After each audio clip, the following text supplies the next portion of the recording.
Hello everyone, Locust Storm here. Welcome back to Master Duel.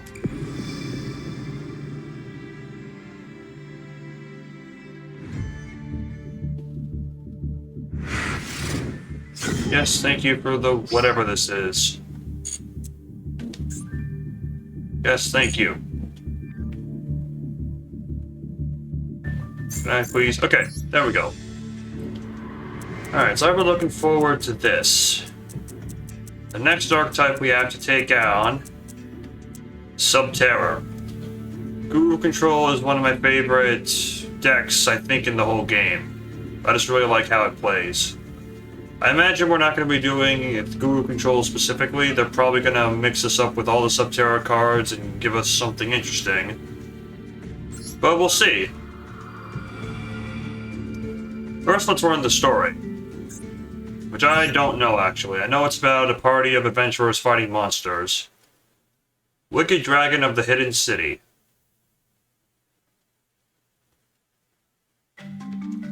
The Hidden City. A subterranean world and a capital city where many intellectual races cohabitate. There is no sun nor sky here, yet there is an abundance of nature. The grace of nature cannot be taken for granted, as it is an important part of life for the inhabitants.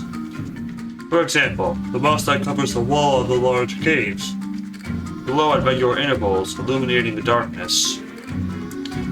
This light emulates day and night time, just like the sun that gives plants and animals the power to live. No one knows the origin of this world and how this world came to be what it is. This metropolis is a culmination of nature's bounty and the will of various species to coexist with one another. In this underground world where many call home, there are beings feared as calamities from ancient times, living legends that stand at the top of all life in the underground. The wicked 8 dragons called the Subterror Behemoths. To the inhabitants of the subterranean, surviving and effectively hiding from these so-called calamities was a higher priority than finding food to eat. As long as these calamities exist, finding a safe haven is a difficult undertaking. Interesting. Alright, practice time.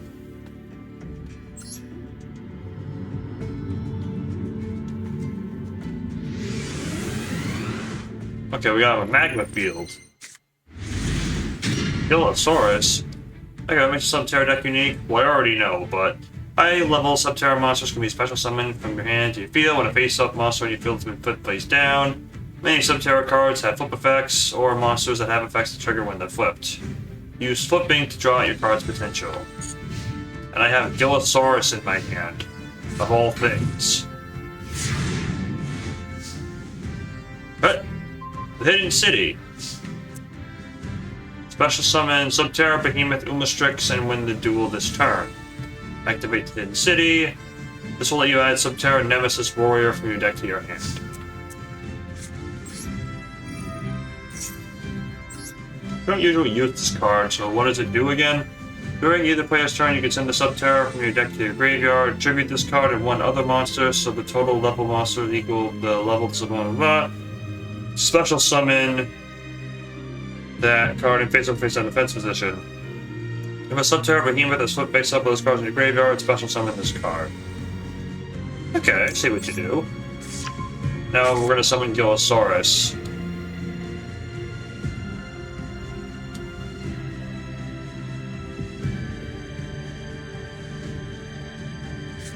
Gillosaurus lets me special summon him, but then my opponent gets to summon the monster from their graveyard. The epitome of a turn 1 card.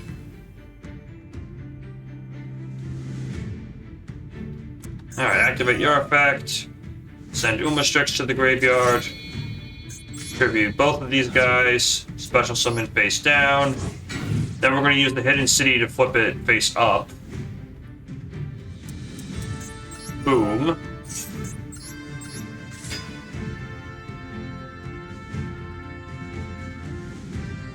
Activate Umastrix, banish you, and then since I just flipped up the Subterror Behemoth, I can resurrect Nemesis Warrior.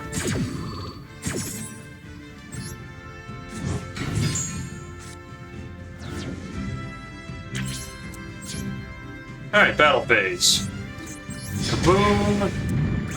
And kaboom!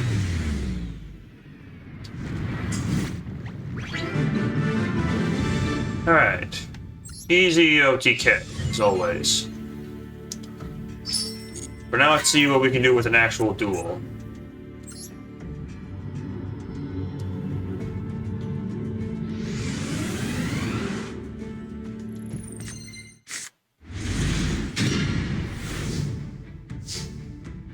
Alright, so turn one. First move is going to be terraforming, get that hidden city right away. Next move is a little more complicated. Because...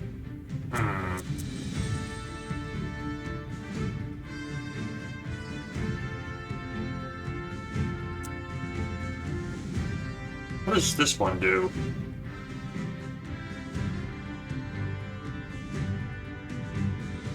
Just destroy set cards, that's not great. That's not great. Momostrix, I know what you do. Okay, let's activate Hidden City. Yes, add a card from my hand. Okay. We don't have Guru. Really? No. Okay. You know what? That's okay.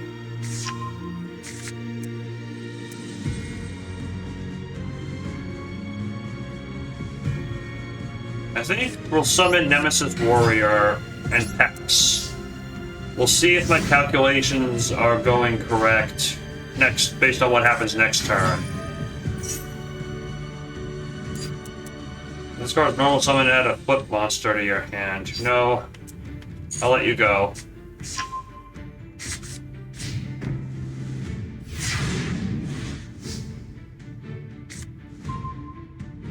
Okay. No, we don't usually use this trap, so what does it do? Banish a Subterror from your graveyard. The rest of this turn, face down monsters can't be destroyed by card effects, and your opponent can't target them with card effects. If a card on the field is destroyed by a card effect despite this, you can add a Subterror monster from your deck to your hand. Ugh, okay, that's not very good, to be honest. I will summon Subterror Fiendus, and then activate Fiendus's effect. Let's flip you face down. No. Then we'll summon Umastrix. Then we'll use Hidden City. No. There we go. Umastrix banishes your card. And then we battle. No, I don't want to use your effect. Oh my god, no. Just let me attack, please. Okay. Then phase 2. We set this face down and pass.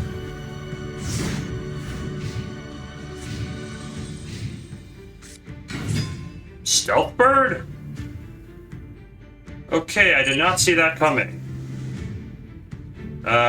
Yeah, I'll activate the Hidden City's effect and block that attack. Flip you face up and block the attack.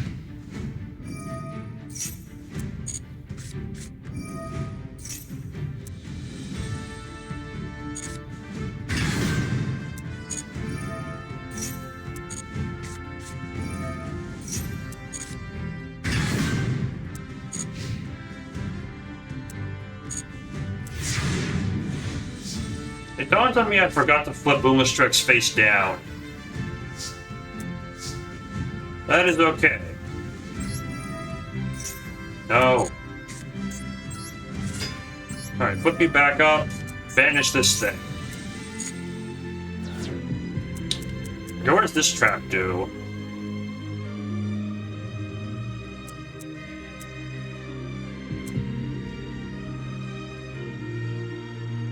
Okay, I think what I'll do next is I'll use Fiendus, flip her face down, summon this fellow, then use Hidden City, flip you face up, activate your effect, blow up both of these cards.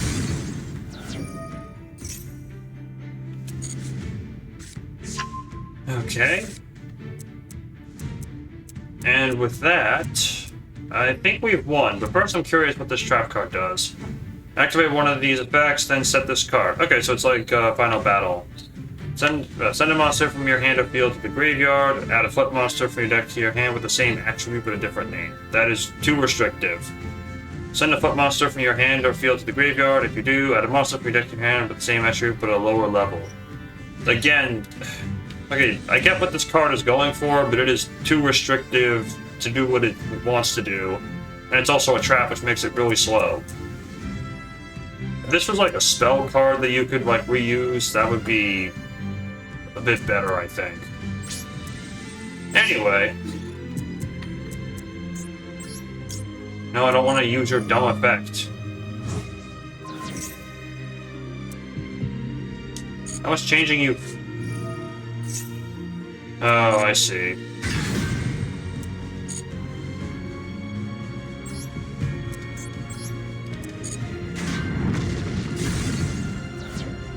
Great, now we have this thing to deal with.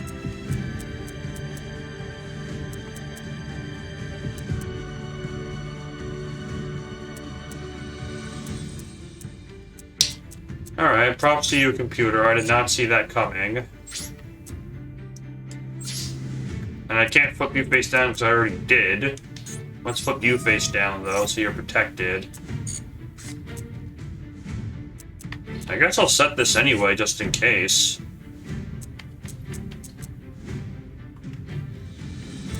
And that's all I can do, really.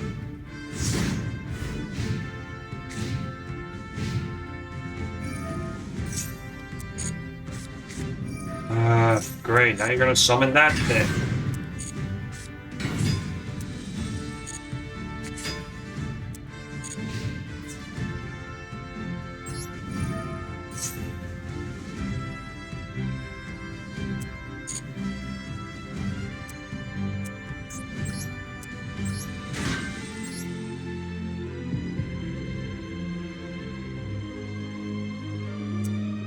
That blows.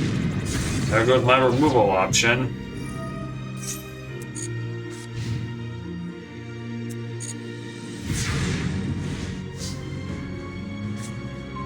Gillosaurus? They seriously put Gillosaurus in my deck. Alright. Well, let's use Fiendus's effect here. Flip you face down. No, I don't want to use these. Give me Umastrix, please.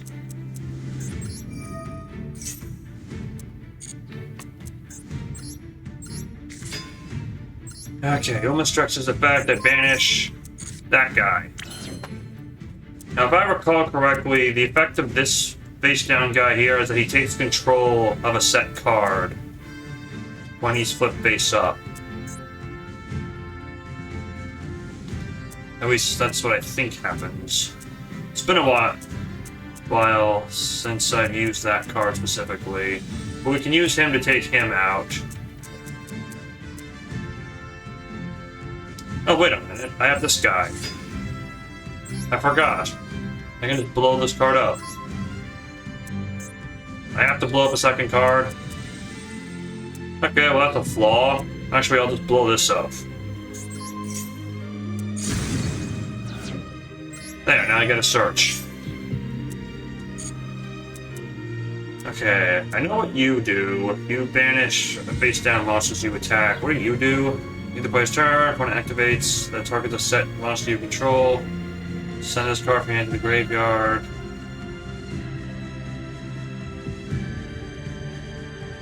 Okay, that's not great.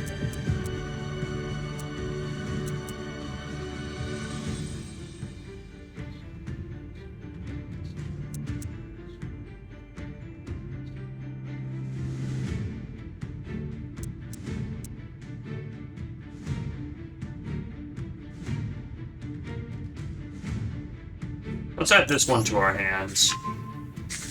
I can use this next turn. In any case... Umastrix will attack this fellow.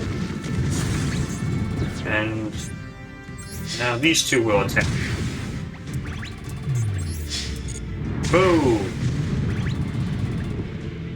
If I had summoned Gillosaurus, he would have resurrected something. Never mind, forget that thought. Let's flip you face down, let's flip you face down. Okay, I think we won. I think we've got this.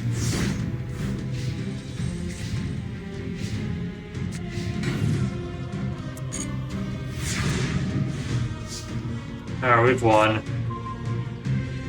Small world, really. Well, it doesn't matter. We'll just bandage this card. Put you face up. Activate your effect. Put me back over.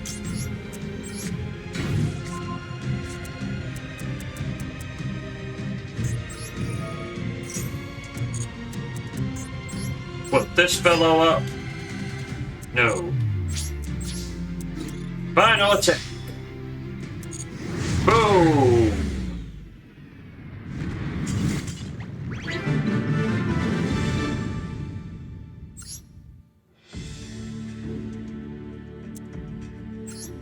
Bit clunkier than Guru Control, but effective nonetheless. So I'm curious what this extra story segment is going to be. The Subterra Behemoth terrorize those who live in the subterranean world, right? Many tales of these beasts have been told among the tribes that live there. Caves reinforced with hard bedrock can be found throughout the subterranean world. Much of it is natural terrain, but parts of it have been bored by those who live in this world. The feared being for these pioneers hides in places like rock faces and cliffs. Subterra Behemoth Stalagmo. Its body looks like it's made of stone, and black mucus flows out from areas that appear to be its joints. Once that liquid gets hold of your body, there's no way to evade its attack. According to those who've seen Stalagmo, they were horrified by how agile the red-eyed chunk of rock could be. In this limited world, there are many other dragons that call the place their habitat. Subterra Beast Voltelleric is a dragon that can create thunderclouds inside the caves. This world also has flying creatures such as birds and flying dragons, but the Voltelleric has a distinctly different ecology from them. They have wings, but they don't flap them. Rather, they fly freely within the subterranean as if floating through the air. Its body is always built on electricity, and anything that approaches will be paralyzed or worse, killed. The sky is not the only dangerous place. Even deep underground dragons lurk. Digging through the ground with horns and claws is Subterra beast Umastrix. Although its eyesight is poor, it can use its 5 pairs of whiskers to feel around. It is able to sense any hostile beings in its surroundings and hunt it down with persistence. The Umastrix leaves behind a trail of abnormal sinkholes and ridges. Villages have been annihilated for being in the path of the wicked dragon. There are also volcanoes in the subterranean world. Volcanic ash paints the area gray, and anything the lava touches burns. In the volcanoes, there is a chance that a Subterra Behemoth Ultramaphus may lurk within. The Ultramaphus is a walking volcano that envelops hot magma. However, it is not always active and may be dormant for certain periods. The ecology of this dragon and natural volcanic activity cannot be linked together. But for the tribes that live near volcanoes, the correlation is obvious. Volcanic eruptions are a sign of the Ultramaphus' awakening, they claim.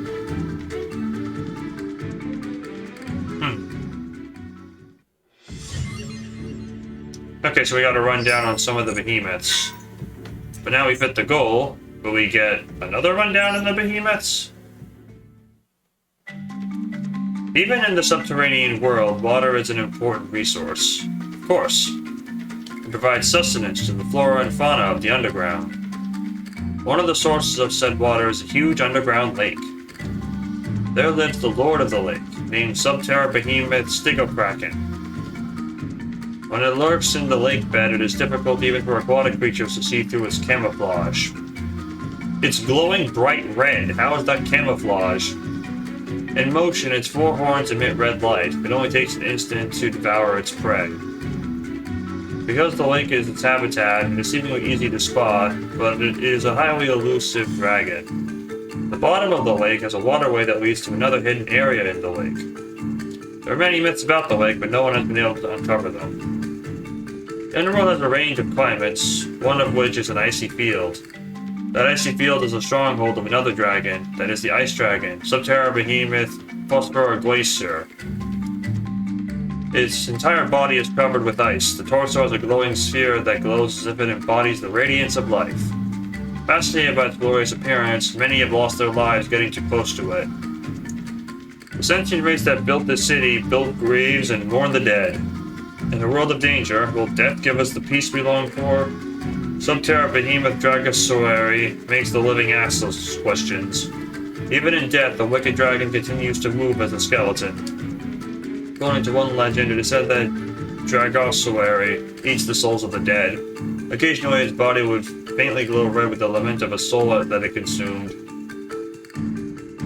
Finally, there was a legendary dragon that sits atop the previous 7. The Wicked Dragon King, Subterra Behemoth Spligliogeist. Compared to the other dragons, there is no accurate description of the Wicked Dragon.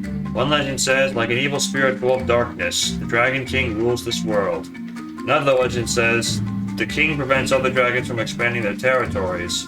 Others say, the Wicked Dragon brings a calamity to display their might to the king. Needless to say, the lore of the dragon is shrouded in mystery. The inhabitants of the underground live in fear every day while hoping to one day escape these calamities. Someday, someone will stand up and defeat the calamities. They live with the faint glimmer of hope that a hero will arrive one day.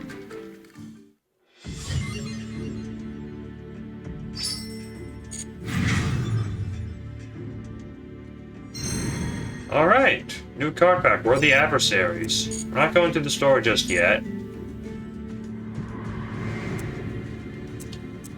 So that was Subterrors, the flip deck. And now we have a deck I never heard of, S-Force. Alright. Let's see what this is about. Dimensional Observers of S-Force.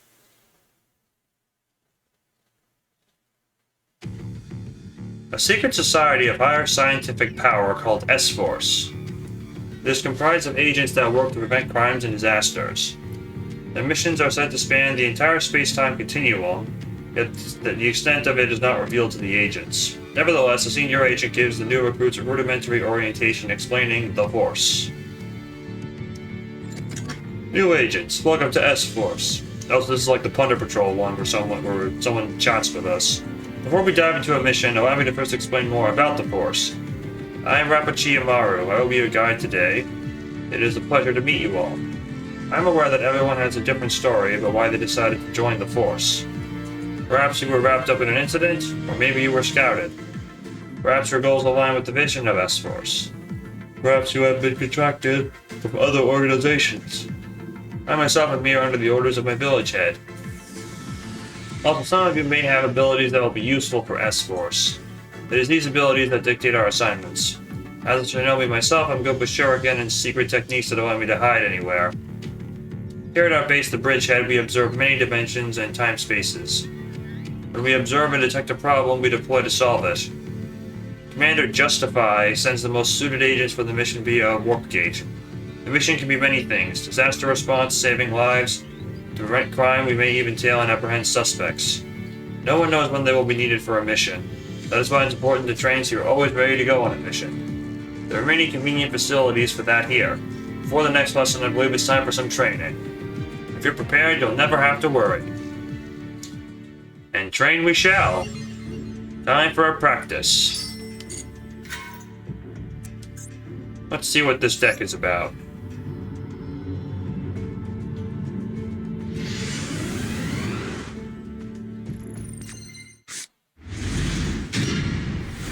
Okay, so how does S-Force work? Many of the S-Force monsters have effects that are applied to enemy monsters in front of them. The effect applies not only to itself, but to monsters in front of other S-Force monsters as well. Use this to your advantage by deploying multiple S-Force monsters to encircle your opponent. Oh great, it's a lane control deck.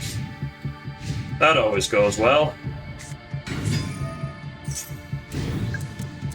Card guard? Really? Okay. Use S-Force to win the duel. Summon S-Force Razor. So, S-Force Edge Razor. Each of your opponent's monsters in the same column as an S-Force monster cannot be used as material for the Link summon of a Link 3 or higher monster. Why not just lock them out of Link summoning entirely? That would be better. If this card is normal or special summon, you can special summon an S-Force monster from your hand in attack mode. Okay, so we're gonna summon another one, and then we'll see what happens.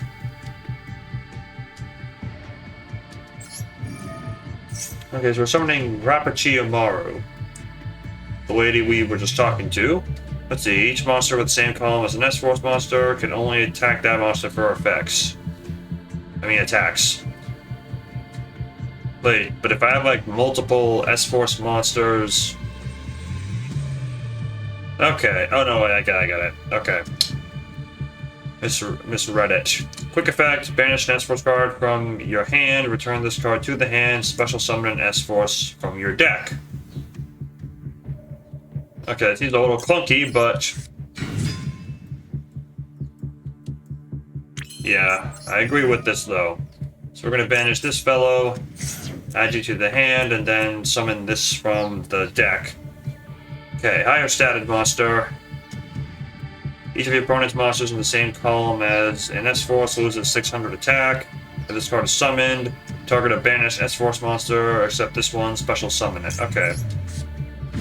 So we summon this, and then we summon the banished Gravitino.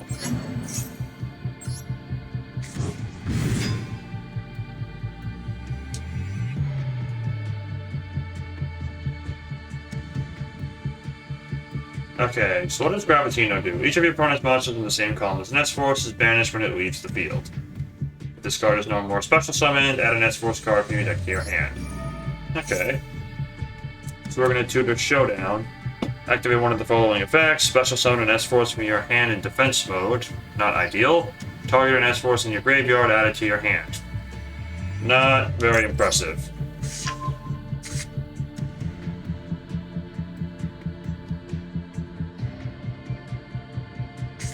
Okay, so we're going to summon this one with this. What does this one do? Your opponent cannot target any of their monsters in the same column as one of your S-Force monsters with card effects. That doesn't seem very limiting for a lot of decks.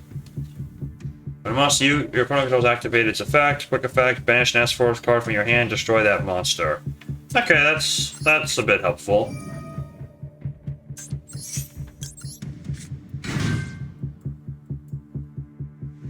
Oh, but now we're Link summoning.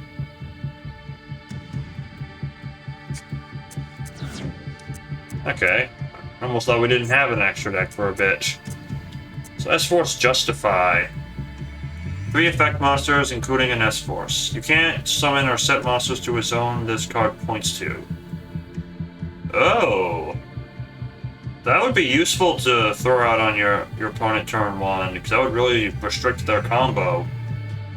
Quick effect, target a face-up effect monster your opponent controls, negate its effects till the end of this turn, then you can move that opponent's monster to the monster card zone this card points to. I don't see how that helps, but whatever.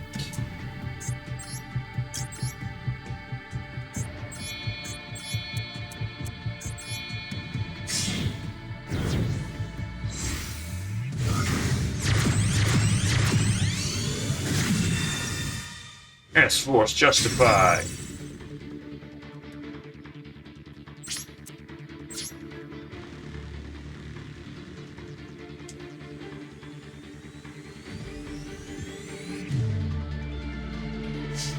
Alright, so we attack with Justify.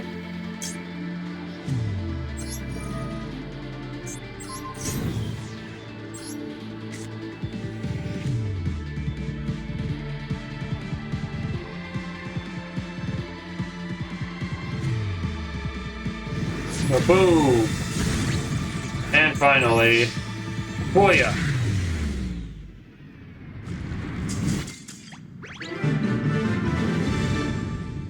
Alright. I suspect I may struggle a bit with this deck because it's very finicky, I would say. And the combos are definitely weird.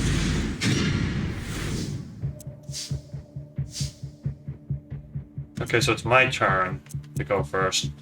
Okay, so field spell, when this is activated, add an S-Force from your deck to your hand. We're definitely doing that. And then its other effect is not that impressive, but it's better than nothing, I guess. See, so Lock Kinetic Puppeteer, that's not even an S-Force. Quick effect, send this card from your hand to the graveyard, target a monster your opponent controls, move it to another of their main monster zones. Okay, I see the synergy, but I don't think that's very good. S-Force Retroactive. If a monster you control be used as link material for an S-Force monster, this card in your hand can be used as material. I mean, that's something. During the main phase quick effect, you can return this card to the hand, special summon a level 2 or higher S-Force from your hand. Okay, so let's try this.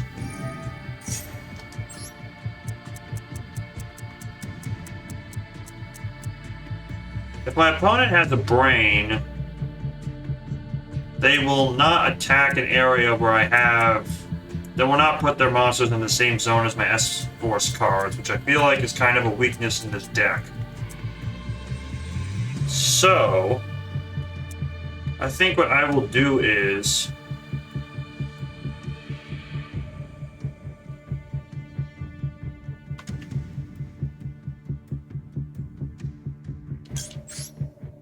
Summon this.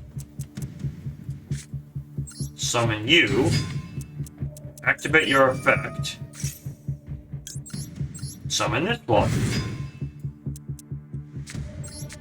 And then we'll set these cards.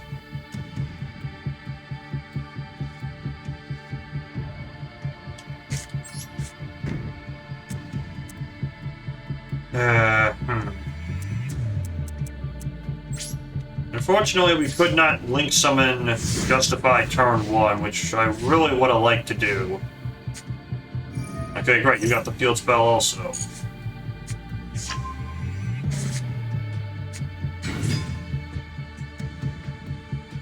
What do you do? Sticky and security. If this card is destroyed by battle, special summon a fiend from your deck. Okay. I won't stop you. Okay, that was a weird turn from the computer.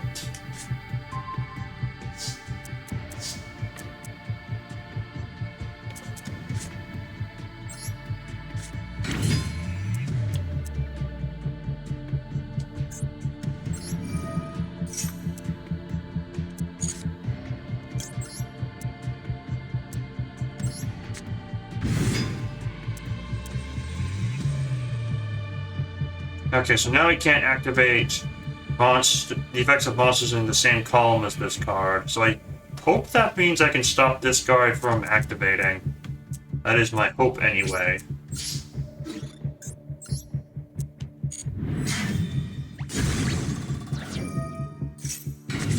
Never mind.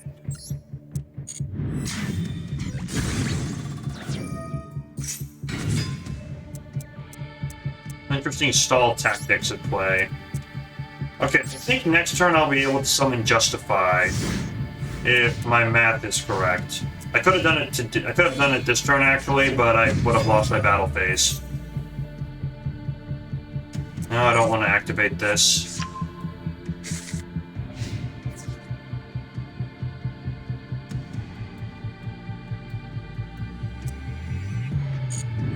I wish my field spell could protect me even when cards are not in the same zone as other cards. Well, let's activate this. Okay, summon a monster.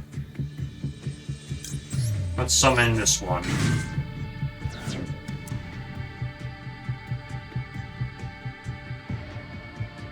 Oh, let's use this too.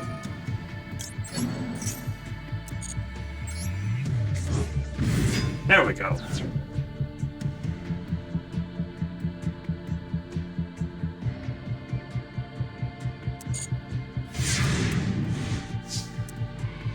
Alright, draw.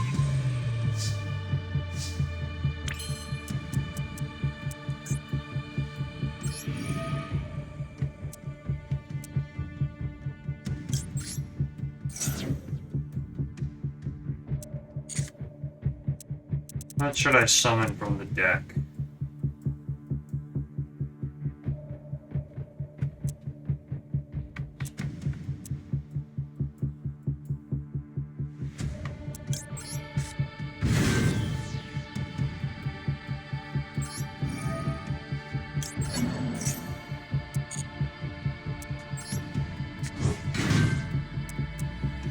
Okay, now we send you back to the hand. Special summon you in attack mode. Then search a card. Search one of these.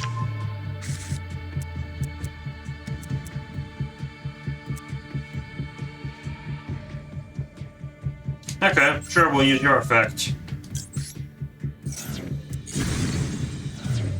Okay, we didn't even have to link summon.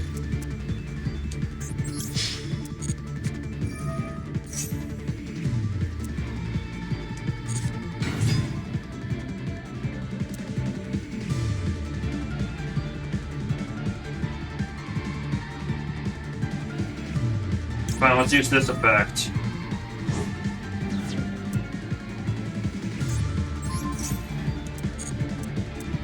Let's move you here. Tried to block my damage, but it's too bad for you. I got calm control.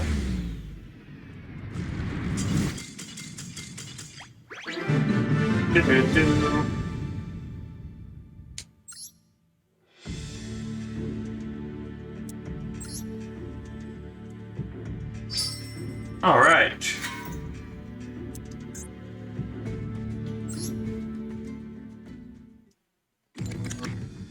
Nice work. How was that? Got an idea of how the missions may play out? Yeah, with some funky combos. As Shinobi, I'm confident in solo missions, however I still go on missions with my seniors upon the orders of the commander. I'm sure you'll all be busy with similar duties soon enough. I think now's a great time to introduce some seniors you may work with. First is the aforementioned S-Force Commander Justify. He coordinates all of our missions and wears a souped-up robot suit. You may hear him speak when he gives an order, but in all honesty, I've never actually seen his face. Does he always wear that heavy suit? We'll never know. Next up, Lapswell. I was shocked when I first saw him flying around and shooting beams. But despite his appearance, he's a very civilized person. He taught me so much, even about things unrelated to our missions. He came here from some distant dimension long ago and has been part of the Force the longest next to Justify. Oh yeah, the smell charm I'm wearing.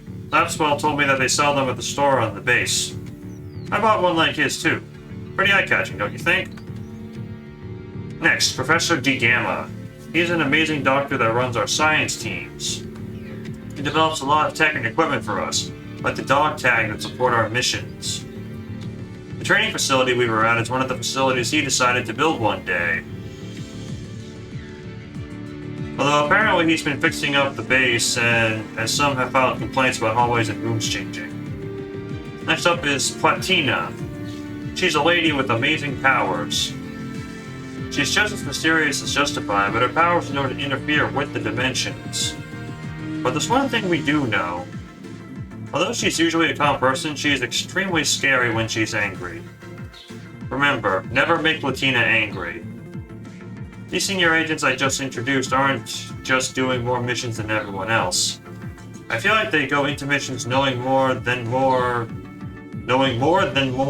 the other senior agents. Okay, that's a typo. There are other agents so many great agents that I cannot name them all. How about we show our seniors what we're capable of doing for the world and for the people? Use your special skills and do your best in the missions. That's all for today. Thank you for your time.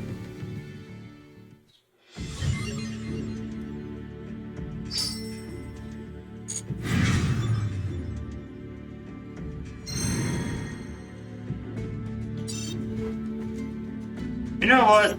Just for the heck of it, I'm going to humor the game and go to the store real quick.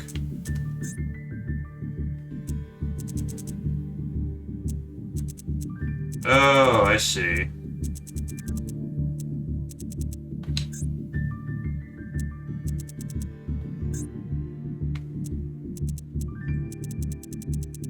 Okay, so we got multiple rarities here. A whole bunch of cards. Obviously, ultra rares are the ones that you might actually want.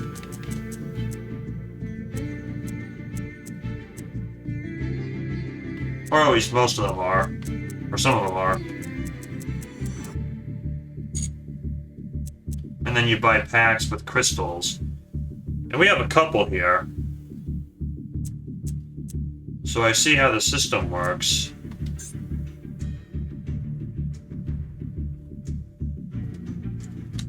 And here's the rarity of actually getting stuff. So the odds of getting an ultra rare are stupid low, as one would expect.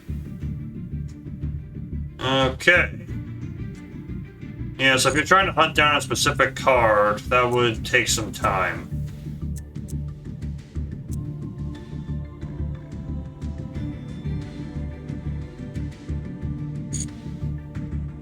Alright, well, we'll see if we delve into that when we clear all the solo missions.